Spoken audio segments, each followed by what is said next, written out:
We're in a Bigfoot sighting hotspot and we're investigating a structure that we found. We see it way off into the woods. We want to go take a look and see what it's all about. Wow, I'm surprised I saw it from that distance. Probably helps that it's huge. No doubt. There is a ton of logs in that thing. Wow. There looks like there's close to 100 logs in that thing. Well, I'm not saying Bigfoot did this, but we are in a Bigfoot sighting hotspot and we just documented a Bigfoot track not long ago. Look at this giant one that was relocated. That grew somewhere else.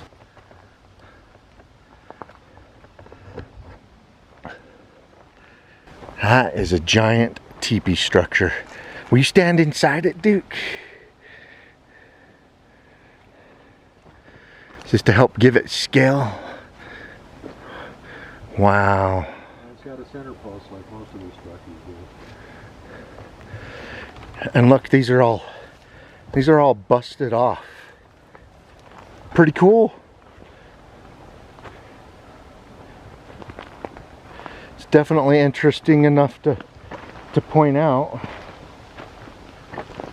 Look at the size of this log that's in it. I mean, this log's like 30 feet long. 30 feet long and probably weighs a half a ton or better.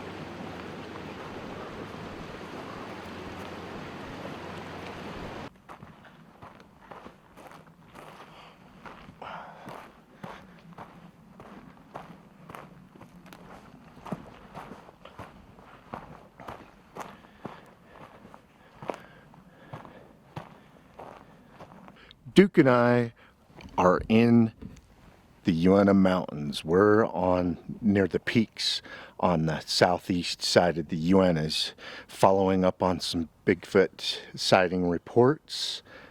We're really close to Primitive Forest Marsh Peak, and we're gonna service a camera that I've had up here for about 3 months. I usually leave them out longer than that, but I want to get it serviced for the winter. So if there's something cool on that SD card, we'll certainly show you. Even if it's not Bigfoot, we want to see what kind of animals live in a Bigfoot sighting hotspot. This is the epicenter of Bigfoot activity in Utah. The sightings in and around the Uintas are the thickest, and then they kind of spread out from there. Just an amazing area. There are a lot of big freshwater springs. These aren't fed by creeks and everything because there really isn't anything up higher than them. These are some mountaintop springs that are creating these marshes, hence Marsh Peak. What I love about these mountaintop springs and swampy areas is these rocky mountains. It's really hard to leave good tracks and everything. So we get to these water sources and marshes. You know, a Bigfoot's come in out of here, out of the water weeds, to eat water weeds, the insects and frogs in them, or to get a drink. He's certainly gonna leave behind tracks in this soft stuff. The last time we were here, we found some tracks. Hopefully we find some more today. Well, I think we've already found one.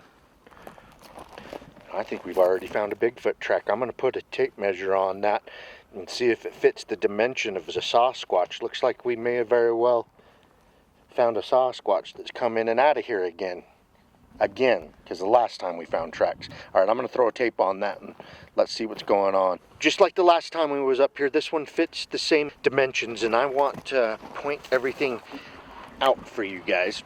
The big toe is over here, and you can see the toe indentations coming down to, if you will, the pinky toe. And then it shoots back to here. It is between 17 and 18 inches in length, and that fits the dimensions of the Bigfoot that was walking around the edges of these swamps the last time. Now you can see that pine needles have filled in, so this track, wasn't made last night. It's probably a few days, maybe even a week old, and the vegetation's had a chance to spring up. But it's ginormous. It's really wide too. Let's get a width on that. And I'm getting 7.5 inches wide right below the toes. And I just want to point it out with the tape. Small toe indentations all the way up to where the big one would be right here. And of course, this isn't a perfect impression of the foot. It's just the damage it did to the soil at the time. But you can tell by the depth of the track, it did some serious damage and it was heavy. So we're gonna look for more, and this track's actually heading in the direction of my game cam, so maybe we'll get lucky. I have this suspicious hunch that the Bigfoot sees the infrared trigger mechanism and avoids them.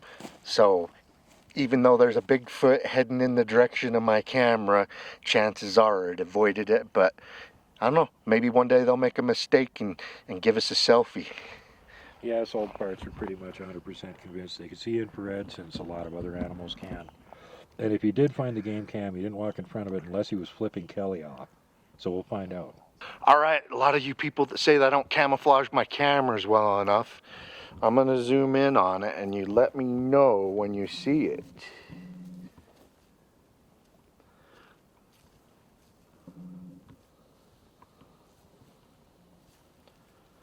All right.